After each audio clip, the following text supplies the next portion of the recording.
ANMR ನ್ಯೂಸ್ಗೆ ಸ್ವಾಗತ.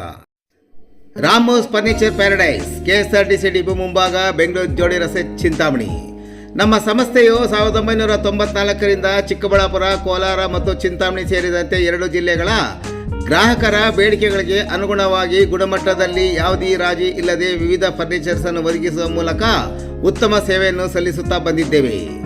ಈಗಿನ ನಮ್ಮ ಚಿಂತಾಮಣಿ ನಗರದ ಶೋರೂಮ್ನಲ್ಲಿ ಆಕರ್ಷಕ furnitures, sofa set, dining table, office furnitures, bedroom cots, wardrobes, Sleepwell and Century mattress, sofa mat, bedsheet, pillows ಹಾಗೂ ಮಾಡ್ಯುಲರ್ ಕಿಚನ್ ಮನೆಯ ಎಲ್ಲ ರೀತಿಯ ಇಂಟೀರಿಯರ್ಸ್ ಅನ್ನು ಜರ್ಮನ್ ಯಂತ್ರೋಪಕರಣಗಳಿಂದ ಸ್ವಂತ ಫ್ಯಾಕ್ಟರಿಯ ಮೂಲಕ ಗ್ರಾಹಕರ ಕೈಗೆಟುವ ಬೆಲೆಗಳಲ್ಲಿ ತಕ್ಕಂತೆ 15 ದಿನಗಳಲ್ಲಿ ಮಾಡಿಕೊಡಲಾಗುತ್ತಿದೆ. ಇನ್ನೇಕೆ ತಡೆ, ಹಿಂದೆ ಭೇಟಿ ನೀಡಿ ನಿಮ್ಮ ನೆಚ್ಚಿನ ರಾಮೋಸ್ ಫರ್ನಿಚರ್ ಪ್ಯಾರಡೈಸ್, ಬೆಂಗಳೂರು ಜೋಡಿ ರಸ್ತೆ, KSRTC ಡಿಪೋ ಮುಂಭಾಗ, ಚಿಂತಾಮಣಿ.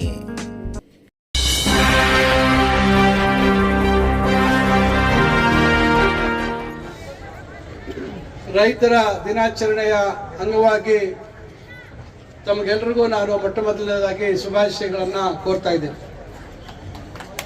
ಹಾಗೂ ವೈಕುಂಠ ಏಕಾದಶಿಯ ಶುಭಾಶಯಗಳನ್ನು ಸಹ ಸಮಸ್ತ ಜನತೆಗೆ ಕೋರಲಿಕ್ಕೆ ಬಯಸ್ತೇನೆ. ಈಗಾಗಲೇ ಬಹಳಷ್ಟು ವಿಚಾರಗಳು, ಸಿರಿಧಾನ್ಯಗಳ ಅಂತಾರಾಷ್ಟ್ರೀಯ ಸಿರಿಧಾನ್ಯಗಳ ಮೇಳ ಇವತ್ತು ಜನವರಿ 5, 6, 7ರಂದು ನಮ್ಮ ಅರಮನೆ ಮೈದಾನದಲ್ಲಿ ಏರ್ಪಡಿಸಲಾಗಿದೆ. ನಮಗೆಲ್ರಿಗೂ ಗೊತ್ತಿದೆ, ಸಿರಿಧಾನ್ಯಗಳನ್ನು ಬಹಳ ವರ್ಷಗಳ ಹಿಂದೆ ಪ್ರತಿಯೊಬ್ಬರು ಬೆಳೀತಾ ಇದ್ರು. ಆದರೆ ನಂತರ ದಿನಗಳಲ್ಲಿ ಅದನ್ನು ಕೈ ಬಿಟ್ಟಿರ್ತಕ್ಕಂಥದ್ದು. ಅವತ್ತು ಬಡವರಿಗೆ ಅನ್ನವನ್ನು ಕೊಟ್ಟಂಥದ್ದು ಸಿರಿಧಾನ್ಯ. ಆದರೆ ಬದಲಾದ ಇವತ್ತು ಕಾಲಘಟ್ಟದಲ್ಲಿ ಇವತ್ತು ಶ್ರೀಮಂತರು ಸಿರಿಧಾನ್ಯಗಳನ್ನು ಬಳಕೆ ಮಾಡ್ತಕ್ಕಂಥದ್ದನ್ನು ಪ್ರಾರಂಭ ಮಾಡಿದ್ದಾರೆ. ಬಹುಶಃ ಸಿರಿಧಾನ್ಯಗಳ ಬಗ್ಗೆ ಹೆಚ್ಚಿನ ಒಂದು ಪ್ರಾಮುಖ್ಯತೆಯನ್ನ, ಅದ್ರ ಬಗ್ಗೆ ಮತ್ತೆ ನೆನಪಿಸ್ತಕ್ಕಂಥ ಒಂದು ಕೆಲಸವನ್ನ ಮಾಡಿರ್ತಕ್ಕಂಥದ್ದು ನಿಮ್ಮೆಲ್ಲರ ಆತ್ಮೀಯರು. 2013ರಿಂದ 2018ರ ತನಕ ಈ ರಾಜ್ಯದಲ್ಲಿ ಕೃಷಿ ಸಚಿವರಾಗಿ ಕೆಲಸ ನಿರ್ವಹಿಸಿದ್ದು, ಈಗ ಕಂದಾಯ ಸಚಿವರಾಗಿ ಕೆಲಸ ನಿರ್ವಹಿಸ್ತಾ ಇರ್ತಕ್ಕಂಥ ಸನ್ಮಾನ್ಯ ಕೃಷ್ಣ ಬೈರೇಗೌಡರು ಸಿರಿಧಾನ್ಯಗಳ ಬಗ್ಗೆ ಮತ್ತೆ ನೆನಪು ಮಾಡ್ತಕ್ಕಂಥದ್ರ ಜೊತೆಗೆ ಸಿರಿಧಾನ್ಯಗಳ ಮಹತ್ವ, ಅದರಲ್ಲಿರ್ತಕ್ಕಂಥ ಪೌಷ್ಟಿಕಾಂಶ, ಅದರ ಗುಣಗಳ ಬಗ್ಗೆ ಪ್ರತಿಯೊಬ್ಬರಿಗೂ ತಿಳಿಸ್ತಕ್ಕಂಥದ್ದು ಮತ್ತು ಅಂತಾರಾಷ್ಟ್ರೀಯ ಮಟ್ಟದಲ್ಲಿ ಇವತ್ತು ಅದನ್ನ ಬಿಂಬಿಸ್ತಕ್ಕಂಥ ಒಂದು ಕೆಲಸವನ್ನ ಮಾಡಿರ್ತಕ್ಕಂಥದ್ದು ನಾವೆಲ್ಲ ನೆನೆಸ್ಕೋಬೇಕಾಗುತ್ತೆ. ನಮ್ಮ ಈಗಿನ ಕೃಷಿ ಸಚಿವರಾಗಿರ್ತಕ್ಕಂಥ ಸನ್ಮಾನ್ಯ ಚಲುವರಾಯ ಸ್ವಾಮಿ ಅವರು ಈ ಕಾರ್ಯಕ್ರಮವನ್ನು ಈಗ ಆಯೋಜಿಸಿದ್ದಾರೆ. ಈ ಕಾರ್ಯಕ್ರಮದ ಪ್ರಯುಕ್ತ ಈಗಾಗಲೇ ಹಲವಾರು ಒಂದು ಪ್ರಚಾರದ ಮತ್ತು ಸಾರ್ವಜನಿಕರಲ್ಲಿ ಇದ್ರ ಬಗ್ಗೆ ಅರಿವು ಮೂಡಿಸ್ತಕ್ಕಂಥ ಕಾರ್ಯಕ್ರಮಗಳನ್ನು ಈಗಾಗಲೇ ಹಮ್ಮಿಕೊಂಡಿದ್ದಾರೆ. ಜೊತೆಯಲ್ಲಿ ಈಗ ಚೌಧರಿ ಚರಣ್ ಸಿಂಗ್ ಅವರು, ಈ ದೇಶದ ಮಾಜಿ ಪ್ರಧಾನಿಗಳು, ಅವರ ಜನ್ಮ ದಿನದಂದು ರೈತರ ದಿನಾಚರಣೆಯನ್ನು ಆಚರಿಸತಕ್ಕಂಥ ಅವಕಾಶ ಬಂದಿದೆ. ಇವೆರಡನ್ನೂ ಇವತ್ತು ಚಿಂತಾಮಣಿಯಲ್ಲಿ ನಾವು ಹಮ್ಮಿಕೊಂಡಿದ್ದೇವೆ. ಈಗಾಗಲೇ ಚೌಧರಿ ಚರಣ್ ಸಿಂಗ್ ಅವ್ರ ಬಗ್ಗೆ ವಿವರವಾಗಿ ನಮ್ಮ ಜಂಟಿ ನಿರ್ದೇಶಕರು ಮಾಹಿತಿಯನ್ನು ಕೊಟ್ಟಿದ್ದಾರೆ. ಸಿರಿಧಾನ್ಯಗಳ ಬಗ್ಗೆ ಈಗಾಗಲೇ ತಾವು ಬೆಳಗ್ಗಿಂದ ಮತ್ತು ಇದುವರೆಗೆ ಈಗಾಗಲೇ ತಾವೆಲ್ಲ ಮಾಹಿತಿಯನ್ನು ಪಡ್ಕೊಂಡಿದ್ದೀರ. ಸರ್ಕಾರ ಈಗಾಗಲೇ ಹಲವಾರು ಕಾರ್ಯಕ್ರಮಗಳನ್ನು ಹಮ್ಮಿಕೊಂಡಿರ್ತಕ್ಕಂಥದ್ದು ರೈತರ ಪರವಾಗಿ. ನಮ್ಮ ಮುಖ್ಯಮಂತ್ರಿಗಳು ರೈತರ ಬದುಕಿನಲ್ಲಿ ಬದಲಾವಣೆ ತರ್ತಕ್ಕಂಥ ನಿಟ್ಟಿನಲ್ಲಿ ಏನು ನಮ್ಮ ಹಿಂದಿನ ಸರ್ಕಾರದಲ್ಲಿತ್ತು ಕೃಷಿ ಭಾಗ್ಯ ಯೋಜನೆಯಲ್ಲಿ ಕೃಷಿ ಹೊಂಡಗಳನ್ನು ದೊಡ್ಡ ಮಟ್ಟದಲ್ಲಿ ರಾಜ್ಯಕ್ಕೆ ತಂದುಕೊಟ್ಟಂಥದ್ದು ಕೃಷ್ಣ ಬೈರೇಗೌಡರು. ಹಿಂದಿನ ಸರ್ಕಾರದಲ್ಲಿ ಕೃಷಿ ಹೊಂಡಗಳನ್ನು ನಿರ್ಮಿಸುವಂಥದ್ದಕ್ಕೆ ಹೆಚ್ಚಿನ ಅನುದಾನ ಒದಗಿಸಿರಲಿಲ್ಲ. ಈಗ ಮತ್ತೆ ನಮ್ಮ ಸರ್ಕಾರ ಅದನ್ನು ರೈತರಿಗೆ ಕೊಡಬೇಕು ಅಂತಕ್ಕಂಥದ್ದು, ಅದರ ಉಪಯೋಗ ಏನು ಅಂತಕ್ಕಂಥದ್ದು ಹೆಚ್ಚಾಗಿ ನಮ್ಮ ಭಾಗದಲ್ಲಿ, ನಮ್ಮ ಜಿಲ್ಲೆಯಲ್ಲಿ ಇರ್ತಕ್ಕಂಥ ರೈತರಿಗೆ ಅದರ ಅನುಭವ ಇದೆ. ಒಂದು ಒಳ್ಳೆ ಕೆಲಸ ಆಗ್ತಾ ಇದೆ, ಒಳ್ಳೆ ರೀತಿಯಲ್ಲಿ ರೈತರಿಗೆ ಸಹಕಾರಿ ಆಗ್ತಾ ಇದೆ ಕೃಷಿ ಹೊಂಡಗಳಿಂದ. ಆದರೆ ಮತ್ತೊಂದು ಕಡೆ ನಾವು ನಮ್ಮ ನಿರ್ಲಕ್ಷ್ಯ ಅಂತ ಹೇಳ್ಬೋದು, ನಿರ್ಲಕ್ಷ್ಯ ಫಲವಾಗಿ ಇವತ್ತು ಹಲವಾರು ರೈತ ಮಕ್ಕಳನ್ನ ನಾವು ಕಳ್ಕೊಂಡಿರ್ತಕ್ಕಂಥದ್ದನ್ನು ನಾವು ನೆನೆಸ್ಕೋಬೇಕಾಗುತ್ತೆ. ಇಲಾಖೆ ಇವತ್ತು ಹಲವಾರು ರೀತಿಯಲ್ಲಿ ಅದಕ್ಕೆ ತಂತಿ ಬೇಲಿಯನ್ನು ಹಾಕ್ತಕ್ಕಂಥದ್ದಕ್ಕೆ ಕಾರ್ಯಕ್ರಮದಲ್ಲಿ ಸೇರಿಸಿದ್ರು ಸಹ ಹಲವಾರು ಜನ ಅಳವಡಿಸಿದ್ದಾರೆ, ಕೆಲವರು ಅಳವಡಿಸಿಲ್ಲ. ಅದಾಗಿಯೂ ಸಹ ಕೃಷಿ ಹೊಂಡದ ಹತ್ರ ಹೋಗಬಾರ್ದು, ಅದರಲ್ಲಿ ನೀರು ತೆಗಿತಕ್ಕಂಥ ಕೆಲಸಕ್ಕೆ ಕೈ ಹಾಕಬಾರ್ದು ಅಂತ ಗೊತ್ತಿದ್ರು ಸಹ ಮತ್ತು ಮಕ್ಕಳು ಗೊತ್ತಿಲ್ದಿರ ಅಲ್ಲಿ ಹೋಗಿ ಜಾರಿ ಅಥವಾ ಈಜೊಡೆಯೋಕ್ಕೋ ಮತ್ತೊಂದಕ್ಕೋ ಹೋಗ್ತಕ್ಕಂಥದ್ದು, ಹಾಗೆ ಇವತ್ತು ಬಹಳಷ್ಟು ರೈತರ ಮಕ್ಕಳು ಇವತ್ತು ಪ್ರಾಣ ಕಳ್ಕೊಂಡಿರ್ತಕ್ಕಂಥದ್ದು ಬಹಳ ನೋವಿನ ವಿಚಾರ. ಒಂದು ಕಡೆ ಅದರಿಂದ ಉಪಯುಕ್ತ ಆಗ್ತಾ ಇದೆ, ಆದರೆ ಮತ್ತೊಂದು ಕಡೆ ಈ ರೀತಿ ತೊಂದರೆ ಆಗ್ತಾ ಇದೆ. ಆದರೆ ಒಟ್ಟಾರೆಯಾಗಿ ರೈತರ ಬದುಕಿನಲ್ಲಿ ಬದಲಾವಣೆ ತರ್ತಕ್ಕಂಥ ಕಾರ್ಯಕ್ರಮ ಈ ಕೃಷಿ ಹೊಂಡಗಳ ಕಾರ್ಯಕ್ರಮ ಮತ್ತೆ ಜಾರಿಯಾಗಿದೆ. ಈಗಾಗಲೇ ಆದೇಶಗಳಾಗಿದ್ದಾವೆ. ಸದ್ಯದಲ್ಲೇ ಈ ವರ್ಷ ಸೀಮಿತವಾಗಿ ಸಮಯ ಇರೋದ್ರಿಂದ ಇದು ಕೆಲವು ರೈತರಿಗೆ ಅನುಕೂಲ ಆಗ್ತದೆ. ಮುಂದಿನ ಒಂದು ವರ್ಷ ಆರ್ಥಿಕ ವರ್ಷದಿಂದ ಹೆಚ್ಚಿನ ಒಂದು ಅನುದಾನವನ್ನ ನಮ್ಮ ಮುಖ್ಯಮಂತ್ರಿಗಳು ಒದಗಿಸ್ತಾರೆ ಅಂತಕ್ಕಂಥ ಮಾತನ್ನ ಈ ಸಂದರ್ಭದಲ್ಲಿ ನಾನು ತಮ್ಗೆಲ್ರಿಗೂ ಹೇಳಲಿಕ್ಕೆ ಬಯಸ್ತೇನೆ.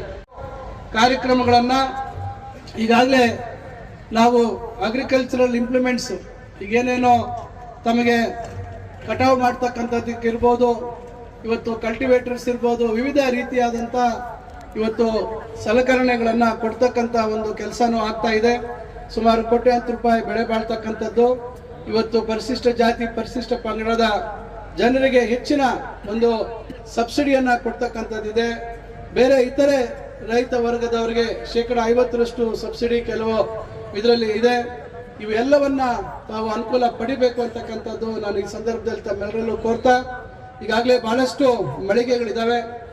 ಬಹಳಷ್ಟು ಜನ ಶ್ರೀಶಕ್ತಿ ಸಂಘ ಸ್ವಸಹಾಯ ಸಂಘದವರು ಈಗಾಗಲೇ ತಾವು ತಯಾರು ಮಾಡಿರ್ತಕ್ಕಂಥ ತಿಂಡಿ ತಿನಿಸುಗಳನ್ನ ಇಲ್ಲಿ ಅವರು ಬಂದು ಪ್ರದರ್ಶನ ಮಾಡ್ತಾ ಇದ್ದಾರೆ. ಇನ್ನು ವಿವಿಧ ಇಲಾಖೆಗಳಲ್ಲಿ ಏನೇನು ಇವತ್ತು ಅವಕಾಶ ಇದೆ, ನಾವು ರೈತರು ಉತ್ತಮ ಬದುಕನ್ನ ಕಟ್ಕೊಳ್ಳಿಕ್ಕೆ ಏನೇನು ಅವಕಾಶ ಇದೆ, ಏನೇನು ಬೇಕು ಅಂತಕ್ಕಂಥದ್ರ ಬಗ್ಗೆ ಈಗಾಗಲೇ ಇಲ್ಲಿ ಸಾಕಷ್ಟು ಮಾಹಿತಿ ಇದೆ. ಮತ್ತು ಇಲ್ಲಿ ಹಲವಾರು ವಿಚಾರಗಳ ಬಗ್ಗೆ ವಿಜ್ಞಾನಿಗಳು ಬಂದು ತಮ್ಗೆಲ್ರಿಗೂ ಮಾಹಿತಿಯನ್ನ ಒದಗಿಸ್ಕೊಡ್ತಕ್ಕಂಥ ಕೆಲಸ ಆಗ್ತಾ ಇದೆ. ಅದರಿಂದ ಇವೆಲ್ಲವನ್ನ ತಾವು ಅನುಕೂಲ ಪಡಿಬೇಕು ಅಂತಕ್ಕಂಥದ್ದು. ಮತ್ತು ತಮ್ಗೆಲ್ರಿಗೂ ಗೊತ್ತಿದೆ, ಈ ವರ್ಷ ದೊಡ್ಡ ಮಟ್ಟದಲ್ಲಿ ದೇಶದಲ್ಲೇ ಇವತ್ತು ಬರಗಾಲಕ್ಕೆ ತುತ್ತಾಗಿರ್ತಕ್ಕಂಥದ್ದು. ಇಡೀ ದೇಶದಲ್ಲಿ ಒಂದೆರಡು ರಾಜ್ಯ ಹೊರತುಪಡಿಸಿದರೆ ಇಡೀ ದೇಶದಲ್ಲಿ ಬರಗಾಲ, ಭೀಕರವಾದಂಥ ಬರಗಾಲಕ್ಕೆ ತುತ್ತಾಗಿದೆ. ನಮ್ಮ ಸರ್ಕಾರ ಬಹುತೇಕ ಎಲ್ಲ ತಾಲೂಕುಗಳು ಈಗ ಹಿಂದೆ 175 ಇತ್ತು, ಈಗ 236 ತಾಲೂಕುಗಳಾಗಿದೆ. ಬಹುತೇಕ ಈಗ 223 ತಾಲೂಕಷ್ಟು ಈಗ ಬರಗಾಲ ತಾಲೂಕುಗಳು ಅಂತೇಳಿ ಘೋಷಣೆ ಮಾಡಿದೆ. ಎಲ್ಲ ರೀತಿಯಲ್ಲಿ ರೈತರಿಗೆ ಅನುಕೂಲ ಆಗ್ತಕ್ಕಂಥ ನಿಟ್ಟಿನಲ್ಲಿ ಕೇಂದ್ರ ಸರ್ಕಾರಕ್ಕೆ ಹಲವಾರು ಬಾರಿ ಈ ಬರಗಾಲಕ್ಕೆ ತುತ್ತಾಗಿರ್ತಕ್ಕಂಥ ಕಾರಣದಿಂದ ತಾವು ಕೇಂದ್ರ ಸರ್ಕಾರದಿಂದ ಪರಿಹಾರ ಕೊಡಬೇಕು ಅಂತಕ್ಕಂಥ ಬೇಡಿಕೆಯನ್ನು ಇಟ್ಟಿದ್ರು ಸಹ ಇತ್ತೀಚೆಗೆ ಪ್ರಧಾನಮಂತ್ರಿಗಳನ್ನು ಭೇಟಿ ಮಾಡಿ ಕೇಂದ್ರ ಗೃಹ ಸಚಿವರನ್ನು ಸಹ ಭೇಟಿ ಮಾಡಿದ್ದಾರೆ ಮುಖ್ಯಮಂತ್ರಿಗಳು ಮತ್ತು ನಮ್ಮ ಕಂದಾಯ ಸಚಿವರು. ಆದರೆ ಕೇಂದ್ರ ಸರ್ಕಾರ ಇದುವರೆಗೂ ಯಾವುದೇ ರೀತಿ ಪರಿಹಾರ ಕೊಡ್ತಕ್ಕಂಥ ಒಂದು ಕೆಲಸ ಮಾಡಿಲ್ಲ ಅಂತಕ್ಕಂಥ ಮಾತನ್ನ ನಾನು ಈ ಸಂದರ್ಭದಲ್ಲಿ ಹೇಳಲಿಕ್ಕೆ ಬಯಸ್ತೇನೆ. ಹಾಗೂ ಸರ್ಕಾರ ಈಗಾಗಲೇ 2,000 ರೂಪಾಯಿ, ಗರಿಷ್ಠ 2,000 ರೂಪಾಯಿ ಮೊದಲನೇ ಕಂತಿನಲ್ಲಿ ರೈತರಿಗೆ ಬೆಳೆ ನಷ್ಟದ ರೂಪದಲ್ಲಿ ಕೊಡ್ತಕ್ಕಂಥ ಒಂದು ಕೆಲಸಕ್ಕೆ ಈಗಾಗಲೇ ಪ್ರಾರಂಭ ಮಾಡಿದ್ದಾರೆ. ಬಹುಶಃ ಈಗಾಗಲೇ ಬಹಳಷ್ಟು ಜನರಿಗೆ ಖಾತೆಗಳಿಗೆ ನೇರವಾಗಿ ಹಣ ಬಂದಿರ್ಬೋದು ಅಂತ ನಾನು ಭಾವಿಸ್ತೇನೆ. ಇನ್ನು ಬಂದಿಲ್ವಾ? ಈಗ ಸದ್ಯದಲ್ಲೇ ಆ ಹಣ ಬಿಡುಗಡೆ ಆಗ್ತದೆ. 2,000 ರೂಪಾಯಿ, ಇವತ್ತು ಗರಿಷ್ಠ 2,000 ರೂಪಾಯಿ. ಎಷ್ಟು ನಿಮ್ಮ ಭೂಮಿ ಇದೆ ಅದರ ಮೇಲೆ ಆಧಾರಿತವಾಗಿ 2,000 ರೂಪಾಯಿವರೆಗೂ ಕೊಡ್ತಾರೆ ಮೊದಲನೇ ಕಂತು. ಕೇಂದ್ರ ಸರ್ಕಾರ ಹಣ ಬಿಡುಗಡೆ ಮಾಡಿದ ನಂತರ ಮತ್ತೆ ಅದಕ್ಕೆ ಹೆಚ್ಚಿನ ಒಂದು ಪರಿಹಾರವನ್ನ ಕೊಡ್ತಕ್ಕಂಥದ್ದಕ್ಕೆ ಸರ್ಕಾರ ಬದ್ಧವಾಗಿದೆ ಅಂತಕ್ಕಂಥ ಮಾತನ್ನ ಈ ಸಂದರ್ಭದಲ್ಲಿ ಹೇಳ್ತಾ ಇದ್ದೇನೆ. ಮತ್ತೊಂದು ವಿಚಾರ ಏನಂದ್ರೆ, ಸುತ್ತಾಗಿದ್ರು ಸಹ ನಮ್ಮ ಸರ್ಕಾರದ ಗ್ಯಾರಂಟಿಗಳು 4 ಗ್ಯಾರಂಟಿಗಳು ಈಗಾಗಲೇ ಅನುಷ್ಠಾನ ಆಗಿದೆ. 26ನೇ ತಾರೀಕು ಯುವ ನಿಧಿ ಕಾರ್ಯಕ್ರಮ, ಆ ಒಂದು 5ನೇ ಗ್ಯಾರಂಟಿ ಸಹ ಅನುಷ್ಠಾನ ಮಾಡ್ತಕ್ಕಂಥದಕ್ಕೆ ಚಾಲನೆ ಕೊಡ್ತಾ ಇದ್ದೀವಿ. ದೊಡ್ಡ ಮಟ್ಟ ಸುಮಾರು 36,000 ಕೋಟಿ ಈ ಒಂದು ವರ್ಷದಲ್ಲಿ ಇವತ್ತು ಈ 5 ಗ್ಯಾರಂಟಿಗಳಿಗೆ ಸರ್ಕಾರ ವಿನಿಯೋಗ ಮಾಡ್ತಾ ಇದೆ. ಇದು ಬಹಳ ದೊಡ್ಡ ಕಾರ್ಯಕ್ರಮ. ಇದರಲ್ಲಿ ಇವತ್ತು ರೈತರ ಕುಟುಂಬಗಳಿಗೆ ಇವತ್ತು ಅಕ್ಕಿ ಬದಲು ಇವತ್ತೇನು 170 ರೂಪಾಯಿ ಪ್ರತಿಯೊಬ್ಬ ಒಂದು ವ್ಯಕ್ತಿಗೆ ಅಂತಕ್ಕಂಥ ರೂಪದಲ್ಲಿ, ಮತ್ತು ಗೃಹಲಕ್ಷ್ಮಿ ಯೋಜನೆ ಮತ್ತು ಗೃಹ ಜ್ಯೋತಿ ಯೋಜನೆ, ಇವೆಲ್ಲ ಯೋಜನೆಗಳಿಂದ, ಮತ್ತು ಶಕ್ತಿ ಯೋಜನೆ, ಈ ಎಲ್ಲ ಯೋಜನೆಗಳಿಂದ ಇಷ್ಟು ಬರಗಾಲಕ್ಕೆ ತುತ್ತಾಗಿದ್ರು ಸಹ ರೈತರಿಗೆ ಒಂದು ರೀತಿ ಆಶ್ರಯ ಆಗ್ತಕ್ಕಂಥ ಒಂದು ಕೆಲಸವನ್ನ ಇವತ್ತು ನಮ್ಮ ಸರ್ಕಾರ ಮಾಡಿದೆ.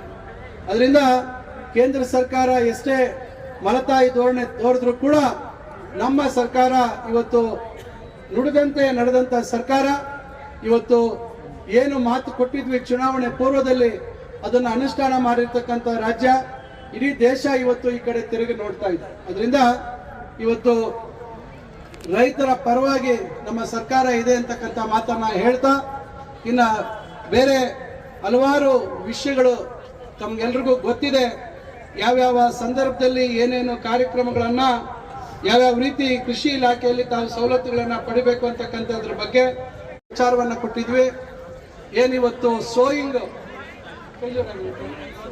ಪ್ರಿವೆಂಟೆಡ್ ಸೋಯಿಲ್ ರಿಸ್ಕ್ ಅಂತ ಹೇಳಿ ಇವತ್ತು ಅದರಲ್ಲಿ ಕೂಡ ಕೆಲವ್ರಿಗೆ ಬಂದಿರಬಹುದು, ಕೆಲವ್ರಿಗೆ ಬರದೇ ಇದ್ದ ಪಕ್ಷದಲ್ಲಿ ಇಲಾಖೆ ಅಧಿಕಾರಿಗಳು ಸಹಕರಿಸಬೇಕು ಅಂತಕ್ಕಂಥ ಮಾತನ್ನ ಈ ಸಂದರ್ಭದಲ್ಲಿ ನಾನು ಹೇಳ್ತಾ ಇದ್ದೇನೆ. ಮತ್ತು ಬರತಕ್ಕಂಥ ದಿನಗಳಲ್ಲಿ ಇನ್ನು ಹಲವಾರು ಕಾರ್ಯಕ್ರಮಗಳು, ಸಬ್ಸಿಡಿಗಳು ಇವತ್ತು ಏನು ಹಿಂದೆ ಮುಂದುವರಿಸಿದ್ರು ಅದನ್ನ ಮತ್ತೆ ಮುಂದುವರಿಸಿಕೊಂಡು ಹೋಗ್ತಕ್ಕಂಥ ಒಂದು ಕೆಲಸವನ್ನ ನಮ್ಮ ಸರ್ಕಾರ ಮಾಡ್ತಾ ಇದೆ ಅಂತಕ್ಕಂಥ ಮಾತನ್ನ ಹೇಳ್ತಾ, ಇವತ್ತು ಕೃಷಿಯನ್ನ ನಂಬಿಕೊಂಡು ಕೃಷಿಯನ್ನ ಅವಲಂಬಿತವಾಗಿ ಬದುಕನ್ನ ಕಟ್ಕೊಳ್ತಾ ಇರ್ತಕ್ಕಂಥ ರೈತರಿಗೆ ಇವತ್ತು ಸಹಕಾರ ಬೆನ್ನೆಲುಬಾಗಿ ನಿಲ್ತಕ್ಕಂಥ ಜವಾಬ್ದಾರಿ ನಮಗೆಲ್ರಿಗೂ ಇದೆ ಅಂತಕ್ಕಂಥ ಮಾತನ್ನ ಹೇಳಿ, ಸಮಯ ಜಾಸ್ತಿ ಆಗಿರೋದ ಕಾರಣ ನಾನು ಹೆಚ್ಚಾಗಿ ತಮ್ಮ ಸಮಯವನ್ನು ತೆಗೆದುಕೊಳ್ಳೋದಿಲ್ಲ. ನಿರಂತರವಾಗಿ ಕೆಲಸದ ಒತ್ತಡ ಇತ್ತು. ನಾನು ಮುಂಚೆನೆ ಹೇಳಿದ್ದೆ ತಡ ಆಗ್ತದೆ ನಾನು ಬರೋದು ಅಂತಕ್ಕಂಥದ್ದನ್ನ ನಾನು ಮುಂಚೆನೆ ಅಧಿಕಾರಿಗಳ ಗಮನಕ್ಕೆ ತಂದೆ.